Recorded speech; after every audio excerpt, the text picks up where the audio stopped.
at what point do you anticipate, if funding is not increased, that you would look at layoffs and cuts?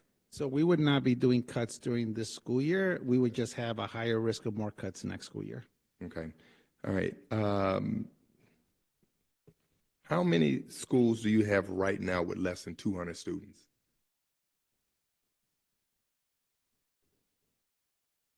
Yeah, we can get that to you, Alderman. I mean, we do have a fast-growing number of schools that, especially up to the last 3 years, were declining in enrollment. Like I said, we finally have stabilized that, but we can get you that updated number. But we know we have at least 100 schools between high schools and elementary schools that are probably at least 100 that are under 200 students in enrollment. So you're right now you're saying you have roughly 100 schools that potentially have less than 200 students. Yes, sir. Okay. All right. And so with the new formula that you all implemented this year, why would you see fit to fund Douglas with only 39 students?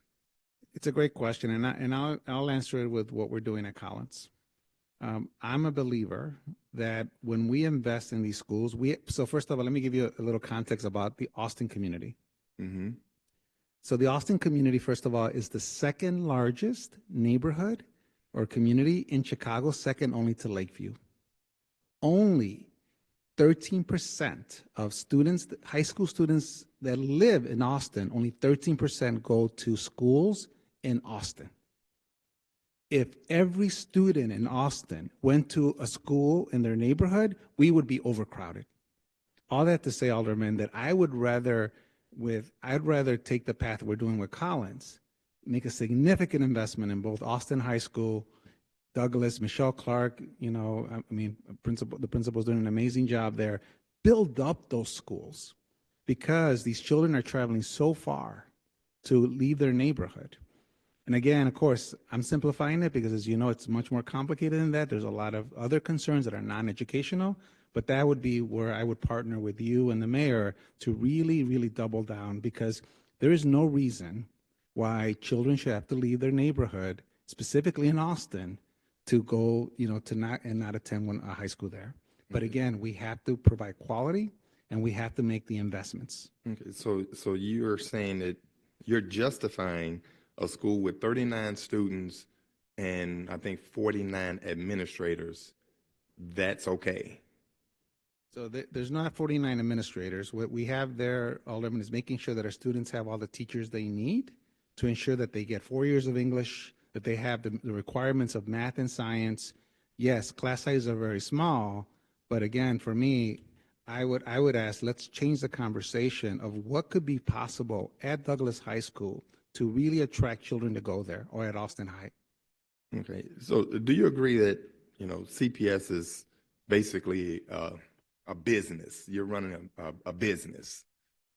And again, my background was business, and coming in, I switched to education at the end of 08. Mm-hmm. I will say this: we are primarily an educational institution. Okay. We have to be financially responsible because we have to be accountable to our taxpayers. We have to be accountable to our parents. I get that. But primarily, we are an academic institution that has to ensure that our children have social and economic mobility. Okay. No, you hit it right on the head. Do you know why Walgreens is closing 1,200 stores?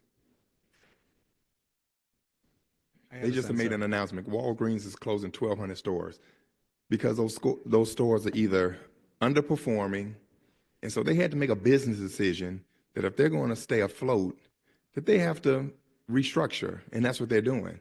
So they are closing stores. Now, I disagree with how schools were closed. Okay, but when you have 39 students in a school, we're doing those kids a disservice by keeping them in a school, hoping that we turn it around. Okay, and so I fundamentally disagree that, unless you're going to restructure that school and do something drastic to draw kids in, but this year, it's not making good sense to me when you have a budget deficit and you're spending millions of dollars on a school with 39 kids. That's wrong, okay? Now, let's get into